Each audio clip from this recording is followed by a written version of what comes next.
We must be the great arsenal of democracy. So declared Franklin Roosevelt in one of his landmark fireside chats from the White House on December 29, 1940. The United States was not yet formally at war, but he understood well the magnitude of the threats gathering abroad. Indeed, at that moment, the very survival of democracy seemed uncertain. Never before, since Jamestown and Plymouth Rock, has our American civilization been in such danger as now, the President told an audience he knew to be filled with skeptics.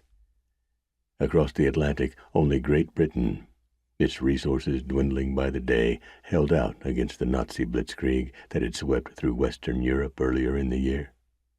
Should England fall, FDR warned, all of us in all the Americas would be living at the point of a gun.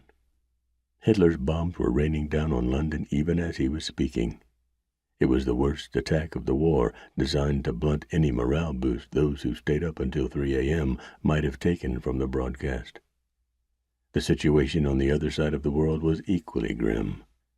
Black and white March of Time newsreels brought home the slaughter of civilians as Hirohito's war machine ruthlessly imposed its will on Manchuria. Newsboys on street corners across the country shouted one another down with the latest bad headlines. More than 100 million were tuned into Roosevelt's message that Sunday evening, carried coast to coast on over 500 stations. Many were accustomed to relaxing at that hour every week with the Jack Benny program. But this was not a night for frivolity. Bars and restaurants closed early, and movie houses and theaters stayed dark. According to police blotters, even criminals took the night off to take in what the president had to say. FDR delivered his words with a calculated mix of alarm and reassurance. The task before him was formidable, preparing his fellow citizens for a war they did not want, but that was sure to come anyway. Frankly and definitely there is danger ahead, danger against which we must prepare. But we well know that we cannot escape danger by crawling into bed and pulling the covers over our heads. Roosevelt went on to explain that the nation's vast resources, above all its industrial capacity, had to be harnessed and applied with the greatest force if there was to be any chance of reversing the fascist tide. He called now for more courage, more sacrifice, more speed, and more production.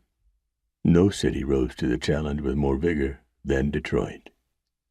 To be sure, polls showed that the majority of people in southeast Michigan, and in the country at large, remained opposed still to American involvement in foreign conflicts.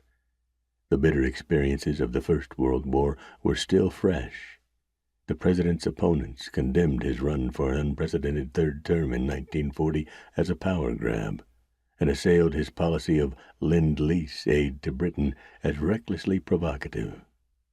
America is now in danger of being dragged down the river a second time, the Detroit News reader insisted just weeks before the Arsenal of Democracy speech.